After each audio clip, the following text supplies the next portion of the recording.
Hello, my name is Conan Elliott and I'm the Director of Instruction here at Camas Meadows Golf Club in Camas, Washington. Today we're going to talk about how to hit a lob wedge. The materials we'll need today are a lob wedge, which will be a 58, 60, 62, 64 degrees of loft, a golf ball, and a place to practice it.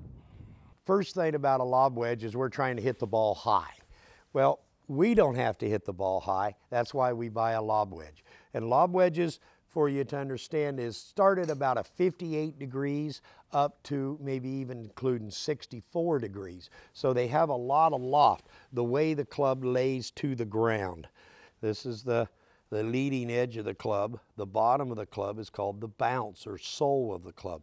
So as with the club has less loft, it sets more like this, like a pitching wedge, and the ball would come out very low.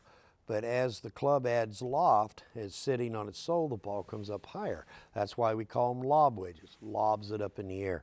So according to the way you set up to a golf ball, if you have a tendency to set up and hit the ball where it's to the front, you would need more bounce in order to let the club lay back and have a correct loft.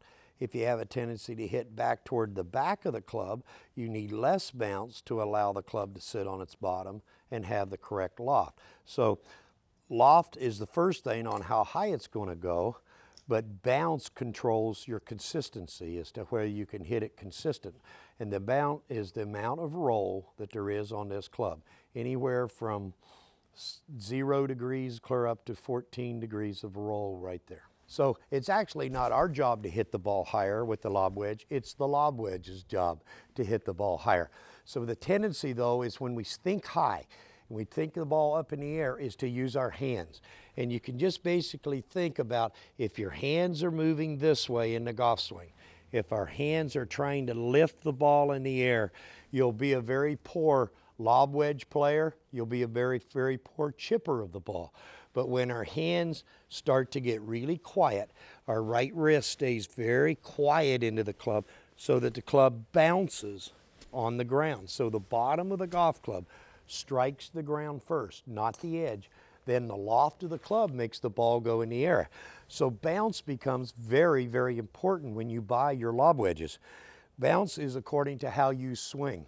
So if you have a tendency to hit out on the edge of the club a lot, on the very leading edge, then you want a little bit more bounce on that golf club, more roll on the bottom.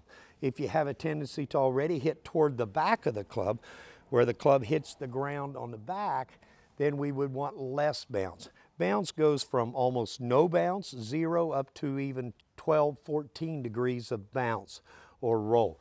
So very important that you keep your hands quiet, let the club do its job and bounce on the ground.